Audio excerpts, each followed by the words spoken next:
우리 오늘 함께 나눌 말씀은 말라기서 3장 7절에서 12절까지 말씀입니다. 우리 본문을 같이 한번 읽도록 하겠습니다. 만군의 여호와가 이르노라 너희 조상들의 날로부터 너희가 나의 규례를 떠나 지키지 아니하였도다. 그런즉 내게로 돌아오라. 그리하면 나도 너희에게로 돌아가리라 하였더니 너희가 이르기를 우리가 어떻게 하여야 돌아가리이까 하는도다. 사람이 어찌 하나님의 것을 도둑질하겠느냐. 그러나 너희는 나의 것을 도둑질하고도 말하기를 우리가 어떻게 주의 것을 도둑질하였나이까 하는도다. 이는 곧 11조와 보험문이다. 너희 곧 온 나라가 나의 것을 도둑질하였으므로 너희가 저주를 받았느니라. 만군의 여호와가 이르노라. 너희의 온전한 11조를 창고에 들여 나의 집에 양식이 있게 하고 그것으로 나를 시험하여 내가 하늘문을 열고 너희에게 복을 쌓을 곳이 없도록 붙지 아니하나 보라. 만군의 여호와가 이르노라. 내가 너희를 위하여 메뚜기를 금하여 너희 토지 소산을 먹어 없애지 못하게 하며 너희 밭에 포도나무 열매가 기한 전에 떨어지지 않게 하리니 너희 땅이 아름다운 것이므로 모든 이방인들이 너희를 복되다 하리라. 만군의 여호와의 말이니라. 아멘. 온전한 11조를 창고에 드리라, 이런 제목으로 우리가 오늘 말씀을 잠깐 살펴보도록 하겠습니다. 어제 말씀에서 우리는 하나님의 엄중한 경고의 말씀을 듣고도 오히려 하나님의 말씀을 비웃고 조롱하는 이스라엘 백성들에게 하나님의 엄연한 심판이 임할 것을 이렇게 들었습니다. 이 말씀을 통해서 이 하나님의 심판이 임할 때 이방인들뿐만 아니라 이스라엘 백성들도 그 하나님의 엄중한 심판에서 이렇게 벗어날 수 없다 하는 것을 말씀하셨습니다. 그래서 이를 통해서 하나님의 심판이 즉각적으로 이렇게 임하지 않는 것이 하나님이 계시지 않거나 또는 하나님이 이 악을 기뻐하셔서가 아니라 한 사람이라도 멸망하지 않고 또 죄에서 돌이키기를 바라시는 그런 사랑의 마음에서 그렇게 하시는 것이다 하는 것을 깨닫게 해주셨습니다. 다시 한번 말씀드리지만 어제에 이어서 지금은 구원의 날입니다. 구원의 날. 그래서 참 모든 사람들이 그 주님께로 돌아올 수 있고 또 구원의 문이 열려있는, 활짝 열려있는 그런 때입니다. 하지만 멀지 않은 가까운 장래에 아마 그런 것 같습니다. 우리가 세상이 돌아가는 모습을 보면 멀지 않은 가까운 장래에 하나님의 이 불의 심판이 또 마치 표백제로 그 세탁물에 찌든 때를 남김없이 빼내는 것 같은 그런 하나님의 철저한 그 심판의 이 날이 우리가 모르는 우리가 이렇게 참 놀라면서 순식간에 임하게 될 것을 이렇게 보게 됩니다. 그때를 우리가 정말 준비하며 떨리는 마음으로 살아가야겠습니다. 그렇게 하지 않으면 우리도 이렇게 하나님 앞에 우리의 삶의 모든 것이 드러나서 하나님 앞에서 있는 그대로 심판을 받게 될 것입니다. 그래서 이렇게 두렵고 떨리는 마음으로 여러분 하루하루를 이렇게 살아가야 됩니다. 그래서 오늘 본문에 보면 그래서 하나님께서 7절에 이 이스라엘을 향해 애타는 마음으로 이렇게 말씀하시죠. 내게로 돌아오라 이렇게 말씀하십니다. 비록 어제는 하나님께서 이제 이 마지막 날에 있게 될 하나님의 심판의 그 철저한 불의 심판, 그 세탁자가 표백제로 이 때를 벗겨내듯이 그렇게 이루어지게 될 심판에 대해서 말씀하셨지만 오늘은 참 이스라엘을 향한 이렇게 돌아오라는 말씀. 그렇기 때문에 그런 임박한 또 그 철저한 그 엄중한 심판을 이렇게 너희가 안다면 내게로 돌아오라고 이렇게 촉구하시는 음성을 듣게 됩니다. 그래서 그러면서 주님께서 어떻게 돌아와야 되는지 이스라엘 백성이 그런 하나님의 엄한 심판을 나를 맞이하기 전에 어떻게 돌아와야 되는지를 이렇게 8절에서 말씀하고 계시는데요. 8절을 이렇게 제가 한번 읽어드리겠습니다. 사람이 어찌 하나님의 것을 도둑질하겠느냐. 그러나 너희는 나의 것을 도둑질하고도 말하기를 우리가 어떻게 주의 것을 도둑질하였나이까 하는도다. 이는 곧 11조와 봉헌물이라 이렇게 말씀하십니다. 뜻밖에도 이 심판의 날에 대해서 경고하시고 또 심판의 날에 앞서서 너희들이 돌이키고 돌아오라 이렇게 말씀하신 다음에 이렇게 언급하시는 내용이 11조와 봉헌물에 대해서 너희들이 어떤 그 유다 백성들, 이스라엘 백성들이 도둑질한 것들에 대해서 경고하시고 그 도둑질한 것들의 내용이 무엇인가 하면은 11조와 각종 봉헌물에 대해서 말씀하십니다. 왜 이 말씀, 11조와 봉헌물을 이렇게 돌이키는 문제에 있어서 가장 앞서서 말씀하시는가 하면은, 아마도 그 이유는 이스라엘 백성들이 그 당시 겪고 있었던 모든 영적인 어려움, 또 경제적인 어려움, 그리고 공동체적인 어려움이, 하나님을 온전히 신뢰하지 못하기 때문에 일어난 것이라는 것을 가르쳐 주시기 위함인 것 같습니다. 왜냐하면은 하나님을 온전히 신뢰하지 못하기 때문에 온전한 11조도 드리지 않았고 이스라엘 백성이 또 제대로 된 봉헌물 도 이렇게 드리지 않고 있었던 것입니다. 그렇기 때문에 이것을 아시는 주님께서 너희가 내 것을 도둑질한다 하면서 이 온전한 11조 그러니까 11조와 제대로 된 봉헌물을 이렇게 언급하고 계시는 것입니다. 사실 온전한 회심은 우리 한 사람이 온전히 주님께로 이방 우상에게서 돌아와서 주께로 이렇게 회심했다. 저 사람이 참 주님 앞에 마음을 드리고 주님께로 향한 사람이다 하는 이런 온전한 회심의 증거는 돈지갑이 열리는 회심이다.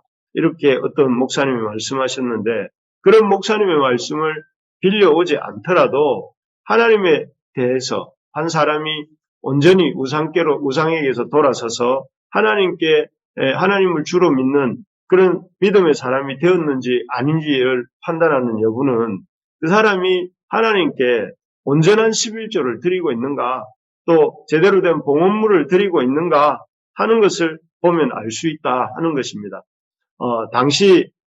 말라기 시대 당시 이스라엘 백성들은 어제 본 것처럼 하나님이 그렇게 선지자 말라기를 통해서 아주 이렇게 심판에 대해서 엄중한 경고의 말씀을 하실 때에 어떻게 반응했습니까? 그 하나님의 말씀을 두렵고 떨리는 마음으로 이렇게 반응한 것이 아니라 오히려 하나님 말씀을 이렇게 비웃고 조롱하지 않았습니다. 하나님이 어디 있느냐?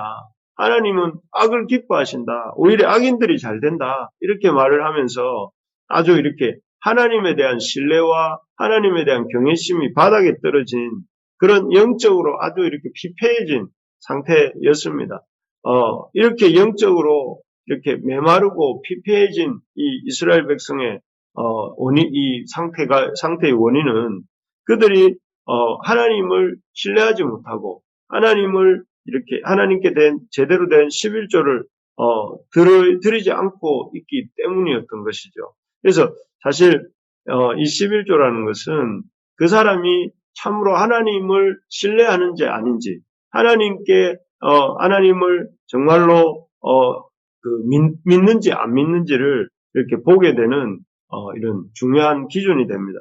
왜 이렇게 11조를 안 드리고 또 11조를 안 드리는 것이 하나님을 신뢰하지 않는 것이고 또 하나님을 신뢰하지 않을 때 이렇게 이 11조를 제대로 드리지 않을 때 영적으로 피폐해지는가 하면은 먼저는 이 11조 속에 11조라는 것은 온전한 11조 속에 이 세상의 모든 것이 하나님의 것이다 하는 이런 믿음의 고백이 이 온전한 11조이기 때문에 그렇습니다. 사실 우리가 살고 있는 세상의 모든 것을 지으신 분은 창조주 하나님이시지 않습니까? 하나님은 이 세상의 창조주시요 이 주인이십니다. 세상의 그 어느 것도 하나님이 만드시지 않은 것이 없습니다.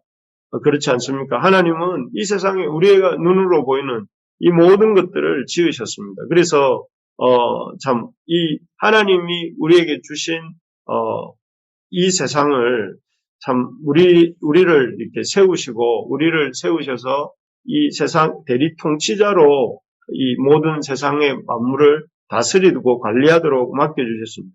그래서 하나님이 맡겨주신 이 세상을 또 하나님의 뜻에 합당하게 관리하는 것이 대리 통치자인 우리의 사명이고 또 그 첫걸음이 무엇인가 하면은 하나님이 주신 물질의 10분의 1을 따로 떼어서 드리는 11조인 것입니다. 우리가 만약에 하나님을 창조주요 이 역사의 주관자로 믿는다고 하면서도 11조를 드리지 않는다 하는 것은 하나님을 창조주로 인정하지 않는다 하는 것이 다름 아닙니다. 내가 이 세상의 주인이 하나님이라고 믿는다면, 그리고 내게 있는 모든 것이 주님께로 온 것이라고 믿는다면, 또 내가 그 모든 만물을 다스리고 관리하는 대리통치자, 진짜 통치자는 하나님이시지만 나는 주님을 대신해서 통치하는 자라고 믿는다면 이렇게 11조를 드리게 되어 있고, 내가 11조를 드리지 않는다는 것은 내가 하나님이 주인이 아니라, 물질의 주인이 아니라 내가 물질의 주인이다 하고 선언하는 것과 다름없습니다.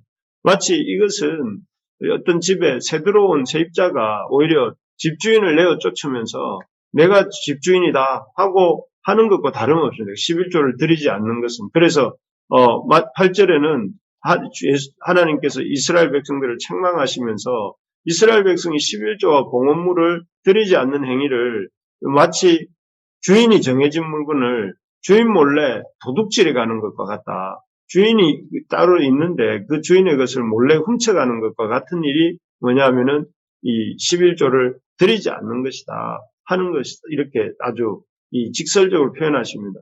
정말 우리가 이 유다 백성도 그렇고 우리가 하나님께 돌아오고 싶다면, 내가 정말 하나님을 주인으로 인정한다면, 그리고 하나님을 만유의 주이심을 고백한다면 그 고백의 행위로서 우리가 또 이스라엘 백성이 온전한 11조를 드리는 일부터 회복하라 하는 것이 심판에서 돌아오는 첫걸음이라는 것입니다. 정말 그렇습니다. 우리가 하나님과의 온전한 관계, 또 하나님과 하나님의 백성으로서의 관계를 회복하려 한다면 어떻게 해야 될까요? 정말 하나님을 신뢰한다면, 하나님이 창조주시라면 우리가 온전한 11조를 드리는 일부터 시작해야 됩니다. 온전한 11조, 정말 옛날 우리 믿음의 선배들은 항상 11조 주머니라는 것을 옷에 달고 다니면서 이렇게 수입이 생길 때마다 10분의 1씩을 딱 거기에 이렇게 따로 보관해서 이렇게 담아두고 했다고 합니다. 11조뿐이 아니었습니다. 그래서 이 날 연보라고 해서 이렇게 이 시간에도 11조를 했다고 하죠. 그래서 이 열흘의 하루는 온전히 교회를 위해서만 쓰는 시간을 따로 떼어놓고 쓰기도 하고, 또 인생의 11조를 드리기도 하고, 그래서 이 인생의 일부를 온전히 주의 사역에 헌신하기도 하고, 또 이렇게 어떻게 하든지 시간이든 물질이든 삶이든 삶의 일부를 하나님 앞에 드리려고 온전히 이렇게 시도했고, 또 그런 결과로 인해서 우리 그런 헌신을 했던 사람들의 인생이 복을 받고, 또 이 나라가 지금 이렇게 하나님 앞에 이렇게 부흥된 나라로 설 수 있었던 것도 그런 믿음의 선조들의 온전한 이런 헌신에 기인한 것이죠. 어쨌든 이렇게 11조를 드리게 될 때 일어나는 일들이 무엇인가 하면 11절을 제가 우리 한번 읽어주시겠습니까? 11절입니다. 시작. 만군의 여호와가 이르노라. 내가 너희를 위하여 메뚜기를 금하여 너희 토지 소산을 먹어 없애지 못하게 하며 너희 밭에 포도나무 열매가 기한 전에 떨어지지 않게 하리니. 여기에 보니까 11조가 회복될 때 일어나는 일들에 대해서 언급하시는데, 먼저는 각종 재앙들이 멈추게 된다 이렇게 말씀하십니다. 그래서 메뚜기를 금하시고 그 포도나무 열매가 기한 전에 떨어지지 않게 하시겠다 이렇게 말씀하세요. 한번 생각해 보겠습니다. 농부가 힘들어 열심히 농사를 지었습니다. 그런데 추수할 때가 되었는데 엄청난 메뚜기 떼가 와서 그 농작물을 다 먹어버린다면 그 피해를 어떻게 하겠습니까? 그렇게 1년 내내 수고한 모든 것들이 아무 허사로 돌아가지 않겠습니까?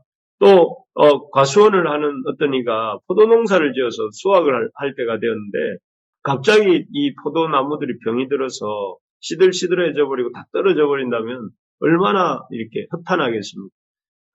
참 그런 일들이 당시 이스라엘 백성들에게 있었는데 그 원인이 무엇인가 하면은 이런 하나님에 대한 온전한 신뢰가 없고 의지함이 없고 하나님 것을 인정하지 않는 이런 어떤 것들 때문에 있었다는 것이죠. 그런데 우리가 이런 온전한 11조를 드릴 때 이러한 재앙들로부터 이스라엘을 지켜주시겠다고 하시고, 그래서 10절에는 이런 것들을 놓고 시험해 보기까지, 이렇게 여기서 시험이라는 것은 우리가 생각하는 그런 템프테이션이 아니고요. 하나님이 정말 이렇게 그런 하나님 말씀대로 세상이 돌아가는지를 이렇게 증명해 보라. 하나님을 이렇게 그 하나님 말씀이 사실인지 아닌지를 증명해 보라. 뭐 이런 뜻입니다. 그래서 그 하나님 말씀대로 한번 들여볼 때에 정말 그 말씀대로 되는지 안 되는지를 너희 눈으로 한번 이렇게 증명되는 것을 보라. 이런 뜻인 거죠. 그래서 참 하나님에 대해서 이렇게 정말 하나님이 우리를 시험하실 때는 있지만 믿음이 성장시키기 위해서 하나님께서 당신의 말씀에 대해서 우리가 이렇게 입증되는지 안 되는지 여부를 이렇게 보라고 한 말씀은 이 신구약 성경을 통틀어서 여기가 유일한 것 같습니다. 하나님이 정말 너희들이 온전한 11조를 드릴 때에 과연 이런 재앙들이 너희들에게서 사라지는지 안 사라지는지를 한번 보라. 이렇게 말씀하고 계시는 것이죠. 정말 우리가 참으로 하나님을 믿을 때에 참 온전한 11조를 드리고 또 드릴 때에 우리 삶에 이런 여러 가지 어려움들이 없어지는지 안 없어지는지를 한번 볼 수 있는 우리가 되기를 소망합니다. 오늘날 우리에게도 이 말씀은 참 도전이 되는 말씀입니다. 어제도 말씀드렸지만 우리가 사는 이 세상은 돈으로 세상이 돌아간다고 생각하는 자본주의 사회입니다. 그러다 보니 우리의 삶도 철저히 돈 중심적으로 돌아갑니다. 돈이 있으면 행복하고 돈이 없으면 불행하다고 생각합니다. 그리고 돈을 위해서 참 신앙을 포기할 때도 많습니다. 하지만 하나님께서는 오늘 이 말씀을 통해서 돈이 주인인 삶이 아니라 하나님이 주인인 삶을 살 것을 그 첫걸음으로 이렇게 온전한 11조를 드릴 것을 도전하십니다. 바라기는 우리 부르심의 가족들이 온전한 11조를 드릴 수 있기를 소망합니다.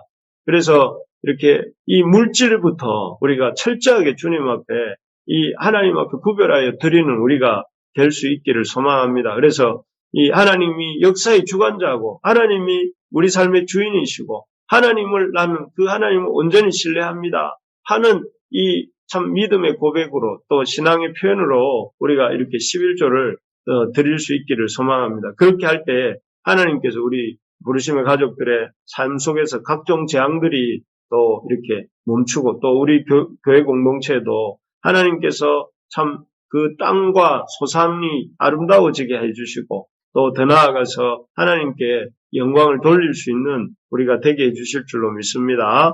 그래서 우리의 삶 속에 온전히 하나님께로 돌이키는 삶이 여기서부터 이 물질 생활에서부터 시작되는 우리 모두가 되기를 진심으로 소망합니다. 그래서 참 우리 모든 성도님들의 삶이 또 가정이 이런 물질의 복도 받아 누리고 또 교회가 그 복으로 또 이렇게 우리 교회도 하나님의 복을 받아 누리는 그런 우리 복된 우리들의 삶 또 우리 교회가 되기를 주님의 이름으로 축복합니다.